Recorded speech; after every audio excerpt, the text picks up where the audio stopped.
Hello everyone. So in this video we will talk about the MNS 2025 preparation, and many of you are confused right now that which subject you should prefer right now, like MNS General English, General Intelligence, or we should focus on NEET subjects like physics, chemistry and bio. So we are going to talk all these subjects, and in the order of their importance, that what is most important right now and what you should do and how you should prepare for MNS 2025, because in MNS it's the job of Indian Army, and along with your written exams and interview, your medical fitness is also equally very important. And if you are medically fit, even if you are scoring 100 out of 100 in your written, both like in NEET exam and MNS CBT exam, then also it doesn't matter. So you should have to score very well in NEET exam and MNS CBT exam, but along with it, you have to be medically fit for the MNS exam. So let's just understand that what you should prefer right now. Firstly, NEET 2025. Like, as all of you know that the NEET exam is very important. Okay, तो अभी NEET 2022 के बाद में क्या हुआ है कि आपका जो MNS का MNS का एग्जाम है, that is through the NEET exam. तो as of now you have to focus on the NEET.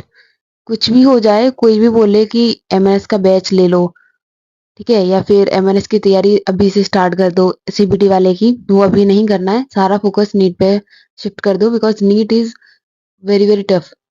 Not कि उसका लेवल टफ आता है, उसमें क्वेश्चन टफ आते हैं, बट इसलिए टफ है क्योंकि उसमें नंबर ऑफ स्टूडेंट मतलब कैंडिडेट जो है वो बहुत ज्यादा हो चुके हैं. इस बार शायद 25 लाख के अराउंड, हाँ 25 लाख तो देंगे ही भाई, मतलब 25 लाख से कम भी क्या एग्जाम देंगे, ठीक है, तो इतने बच्चे तो एग्जाम देंगे, ठीक है. इसमें से अगर 30-40 में अगर 30-40% अगर गर्ल्स भी हुई तब भी बहुत ज़्यादा हो गया रेशियो एमएनएस के लिए भी, और इसी में से आपको एमएनएस के लिए सिलेक्ट किया जाएगा. मतलब आपके जो भी बच्चे सिलेक्ट किए जाएंगे उनके मार्क्स एटलीस्ट 500 प्लस तो होंगे ही होंगे. तो इट इज़ वेरी इंपॉर्टेंट कि you have to score 500 plus only for the giving the MNS CBT and MNS interview and medical. मतलब 500 पे आपका सिलेक्शन होगा ये श्योर नहीं है, बट आप हाँ एमएनएस का एप्लीकेशन फॉर्म फिल कर सकते हो, उसमें आप शॉर्ट लिस्ट हो सकते हो, इंटरव्यू दे सकते हो, सीबीटी दे सकते हो एंड मेडिकल एग्जाम के लिए जा सकते हो, ठीक है. तो अभी नीट के लिए सारा फोकस, कंसंट्रेशन जो भी रिक्वायर्ड है सारा फोकस नीट पे कर दो. उसके बाद में आपको क्या करना है, इतना तो लेके आना है कि नीट के जो मार्क्स हैं जो एमएनएस के लिए रिक्वायर्ड होते हैं वो कट ऑफ आप क्लियर कर जाओ. और 2025 के लिए अभी लिख के ले लो कि जो कट ऑफ मार्क्स रहेंगे शॉर्ट लिस्टिंग कैंडिडेट के लिए वो 500 प्लस ही रहेंगे, मतलब 500 आपको चाहिए ही चाहिए. 500 marks required to shortlist in the MNS 2025 CBT exam, medical and the interview, ठीक है. अब आते हैं एमएनएस का सीबीटी एग्जाम. उसके बाद हम प्रिपेयर करेंगे, जैसे अगर किसी के मार्क्स आ रहे हैं, मतलब 400 आ रहे हैं, 450 आ रहे हैं, तो एमएनएस के लिए सीबीटी के लिए प्रिपेयर करना बकवास है, मतलब टाइम वेस्ट करना ही होगा. इससे अच्छा होगा कि अगर आपको एमएनएस करना है तो आप 2026 के लिए प्रिपरेशन स्टार्ट करेंगे. अगर आपके 500 प्लस आ रहे हैं then will we start the preparation for the MNS CBT. And उसके अंदर हम क्या पढ़ेंगे, जनरल इंटेलिजेंस, जनरल इंग्लिश, ठीक है. एंड एमएनएस की सीबीटी एग्जाम की प्रिपरेशन के साथ साथ हम एमएनएस के इंटरव्यू की भी प्रिपरेशन करेंगे, क्योंकि एमएनएस का इंटरव्यू ईयर बाई ईयर, मतलब जैसे ही साल गुजरती जा रही है उसके हिसाब से उसकी इम्पोर्टेंस बढ़ती जा रही है. और उसके साथ ही हम अपने जो मेडिकल फिटनेस होती है वो भी स्टार्ट कर देंगे. मेडिकल फिटनेस के लिए मुझे अभी 2-3 फैक्टर बताने थे. अपने वेट को, ओवर वेट हो तो उसको कम करो, अंडर वेट हो तो उसको बढ़ा लो अभी से, ठीक है. अगर किसी को लेजर ऑपरेशन वगैरह करवाने हैं, जैसे आई वगैरह के हैं, तो अभी करवा लो एक, क्योंकि अगर लेजर ऑपरेशन अलाउड तो हैं बट वो 1 साल पहले हो चुके होने चाहिए, है ना. तो अगर किसी को आई में करवाना है, जैसे किसी का नंबर ज्यादा है तो उसे लेजर ऑपरेशन कराना है तो अभी करा लो. अगर किसी को सिजेरियन ऑपरेशन भी कराना है देन उसमें दिक्कत हो सकती है, उसके लिए थोड़ा इश्यू हो जाता है, ठीक है. एंड और क्या क्या और कर सकते हो, अभी के लिए इतना ही. देखो आगे मैं मेडिकल में अलग से वीडियो बना दूंगी, ठीक है. देन आता है एमएनएस का इंटरव्यू. मैंने बता दिया कि उसी के जो नीट का एग्जाम हो जाएगा उसका रिजल्ट आ जाएगा, उसके बाद हम देखेंगे. एमएनएस का जो मेडिकल फिटनेस है वो तो आप लोगों को पता ही है कि कितना इंपॉर्टेंट है. तो ये सारे फैक्टर आपको कंसिडर करने ही पड़ेंगे, मतलब सब, अगर आपका सब बेस्ट है ना सब, अगर आप यहाँ पे मात खा जाते हो, ठीक है, तो बहुत गड़बड़ हो जाती है भाई, ये तो बहुत ज़्यादा इम्पोर्टेंट है। ठीक है, एक ये और एक ये जो नीट के कट ऑफ मार्क्स रहते हैं ना, ये डिसाइडिंग फैक्टर है। मतलब अगर नीट के कट ऑफ मार्क्स कम रह गए तो आप आउट हो। अगर ये सब यहाँ तक, मतलब ये क्लियर कर लिया, ये क्लियर कर लिया, ये क्लियर कर लिया, ये क्लियर कर लिया और यहाँ आगे अटक गए मेडिकल पर, देन यू आर आउट। मतलब 100% देने के बाद भी खत्म। फिर आते हैं कि अभी मोस्ट इम्पोर्टेंटली क्या करना है। सारा फोकस कर दो नीट पे।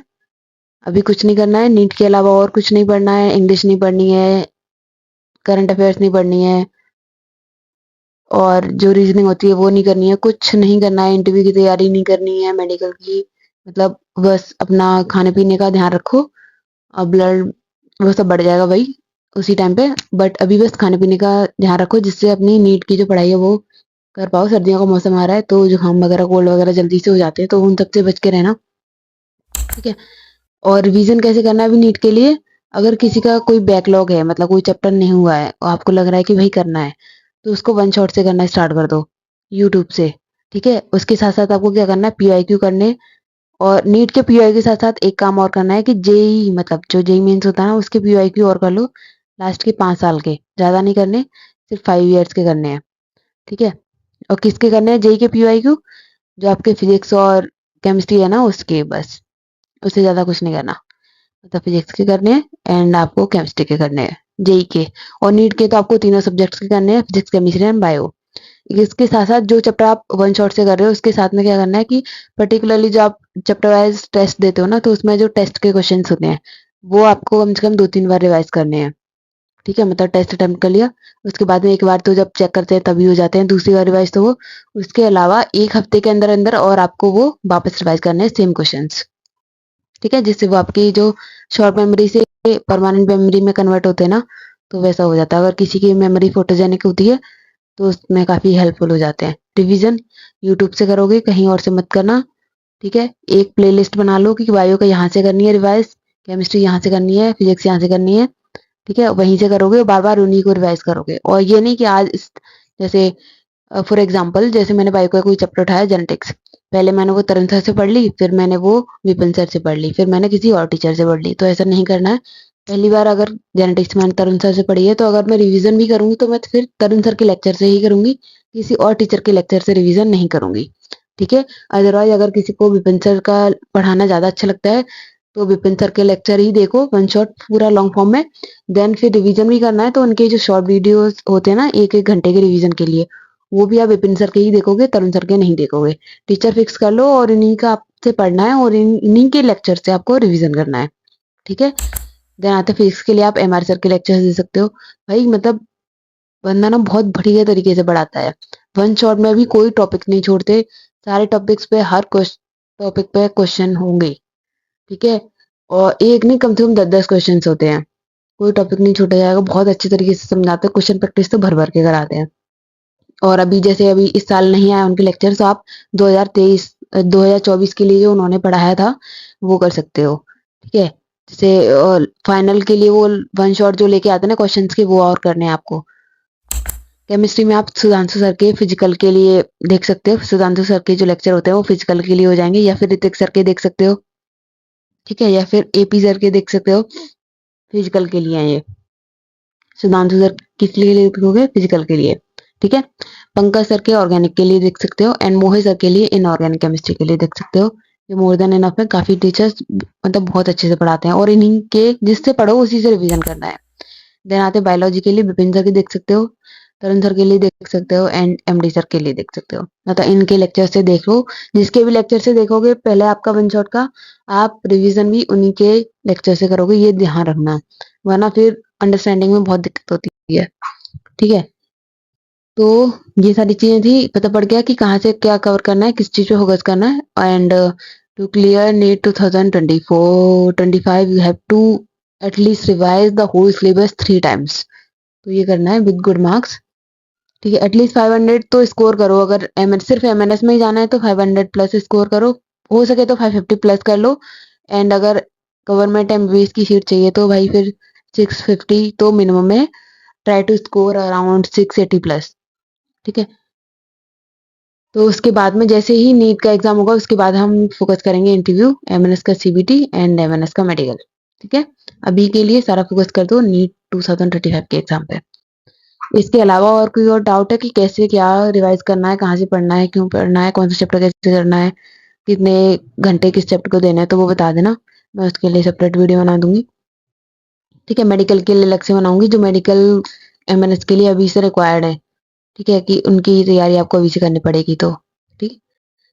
And share this video to the other candidate also who are going to appear in the MNS 2025 exam, because this is the government job and very secure job। तो आप लोग ट्राई कर सकते हो, अगर किसी को नहीं पता है तो वो उसके लिए वीडियो शेयर कर दो, अगर वो नीट का एग्जाम दे रहा है तो उनके लिए ऐसा सेकंड ऑप्शन और प्लान बी टाइप का हो जाएगा। ठीक है, share this video to the other candidate and if you are having another doubt let me know in comment section।